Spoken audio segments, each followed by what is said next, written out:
అతను పెద్ద మనిషివి కదా, ఇప్పుడు చాలా మంది ముఖ్యమంత్రులను చూసావు నువ్వు. ఎన్టీఆర్ ని, వైఎస్ రాజశేఖర రెడ్డిని, చంద్రబాబు నాయుడిని, అందరిలో ఎవరు బాగా చేశారు మీకు?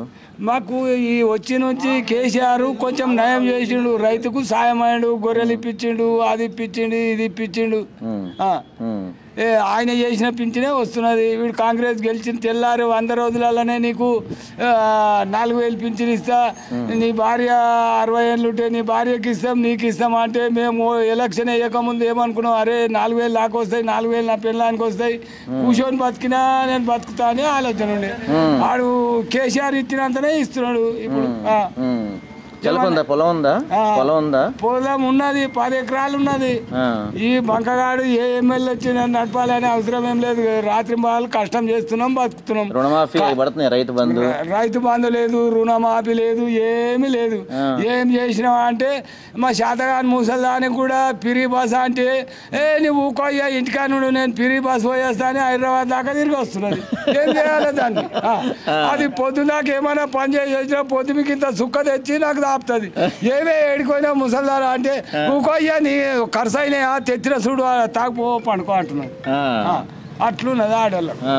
ఫ్రీ బస్ ఉండాలన్నా వద్దా మరి? ఫ్రీ బస్ అడిగాడు. మొగోళ్ళకు ఒక చారణ హెల్పన చేసినాడు, సనక రైతుకు ఆడవాళ్ళకే హామీ ఇచ్చిండు, మధ్య రైతుకి ఏమని ఇచ్చిండా? పెన్షన్ వస్తున్నా, పింఛన్ వస్తున్నది, పెన్షన్ రావట్లా, వస్తున్నది పాతది వచ్చినంతనే వస్తున్నది. రుణమాఫీ లేదు, రైతు భరోసా లేదు, రుణమాఫీ లేదు. రోజు టీవీ చూస్తే రైతుని నమ్ముకున్నా, నేను వాణ్ణి నమ్ముకున్నా అని ఈ లీడర్ ఆ లీడర్ చెప్తున్నాడు. చెప్పిన మాటలకే మురుస్తుంది. మరి కేసీఆర్ అంత ముందు 10 ఏళ్ళు మొత్తం అన్ని 10 ఏళ్ళు చేసిండు మొత్తం తెలంగాణ దోసుకున్నాడు అంటే వాని తప్పేంది? రుణమాఫీ 1,00,000 రూపాయలు చేస్తా అన్నాడు. సాల్కు 2500 చేసిండు, 25,000 చేసిండు. ఒక్కపారి తీసేసి నీకు ఈ హోటల్లో భోజనం మంచిగా లేదు, ఇంకా ఆ హోటల్లో తినిపిస్తా అన్నాడు. ఈ హోటల్ దాటినాక ఆడిపోయినాక భగవాన్కి అడిగేసిరా నేనేం చేస్తా అన్నాడు, చేసిండు. వేరేది ఏం లేదు. ఒకసారి అదే 1,00,000 రూపాయలు ఒకసారి రుణమాఫీ చేసి నువ్వు కొత్తగా లోన్ ఇచ్చినంటే వాని మోతేవారు కూడా ఉంటుండే. అంటే మీరు నమ్ముతారా కేసీఆర్ స్కాములు చేశాడంటే? నమ్ముతారా? కాళేశ్వరం వాటిల్లో అవినీతి చేశాడంటే నమ్ముతారా? ఎవరు 12% నమ్ముతలేదు, 4% అక్కడ లీడర్లు నమ్ముతుండొచ్చు. కాకపోతే ఇప్పుడు నేను గొర్రెలను కాస్తున్నా అంటే 10 రూపాయలు దొంగతనం చేసి మా అయ్యకు 90 రూపాయలు ఇస్తా. మొత్తం దొంగతనం చేయకుండా తెచ్చి ఇవ్వమంటే ఎవడు ఇవ్వలేడు. వాడు కూడా చేయొచ్చు, నువ్వు కూడా చేయొచ్చు. ఇప్పుడు కాళేశ్వరం మీదనే మొత్తుకుంటున్నావు. మస్తు ఆలోచన ఎక్కడున్నా కాళేశ్వరం పోయి చూసి రావాలి, ఎట్లా కట్టిండు ఏం చేసిండు అని. కానీ నాకు అందుబాటులో లేదు, దొరుకుతలేదు. మళ్ళీ ఎలక్షన్స్ వస్తే ఎవరు కోటేస్తారు మీరు? ఇక ఎవరు కోటేస్తాడు అంటే ఏమన్నా పెంచుతా అన్నది చేస్తేనే కేసీఆర్కి ఇస్తాం. కవిత పార్టీ పెట్టింది, కవితకి ఏమన్నా కవితకి వేయరు, ఎవరు పార్టీ పెట్టాడు, ఎవడు పెట్టినా వేస్తే కేసీఆర్ కన్నా పోతుంది, వేస్తే మోడీ కన్నా పోతుంది.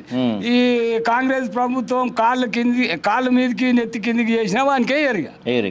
ఓకే, మీరు ఎవరు కొట్టేస్తారు ఎలక్షన్స్ వస్తే? కవితకి ఏమన్నా ట్రై చేస్తారు? కొత్త పార్టీ పెట్టింది కేసీఆర్ బిడ్డ బయటకు వచ్చి పార్టీ పెట్టింది కదా. లేదు కేసీఆర్ ఇళ్ళ పడితే కేసీఆర్కు, ఇళ్ళ పడకపోతే బీజేపీ అంతే. కాంగ్రెస్ రాదు, ఏ నాటు కూడా రాదు. ఇక మా ఈ గడక తెలంగాణ ఈ గడక రాదు. ఇక ఇక్కడ మేలు చేస్తే అక్కడ ఏమొస్తుందో కానీ మా గడకైతే రాదు. మేము ఇక అనుకున్నాం వ్యవసాయం ఇప్పుడు రైతు నష్టపోయినాక ఇంకా వేరే ఏం చేసాము చెప్పు. మేము నువ్వేదాన్ని ఇప్పుడు 2 నెలలకు యూరియా కొత్త చేసి కన్నా గడ్డలు దింపుతున్నాం అంటే ఏమేమి చేస్తాం? శంకర్పల్లికి వచ్చి అనామతి వేసుకొని పోతుంటాం. శివాలకాలు ఉన్నట్టు ఆడిపోతే మేము వికారాబాదం ఏడా లేదు, యూరియా దొరకలేదు. శివాలకపోతే ఒక సంచి దొరికింది, మొన్న మా కొడుకు వేసుకొని వచ్చాం. ఇప్పుడు కూడా దొరకట్లేదు, ఇప్పుడు లేదు.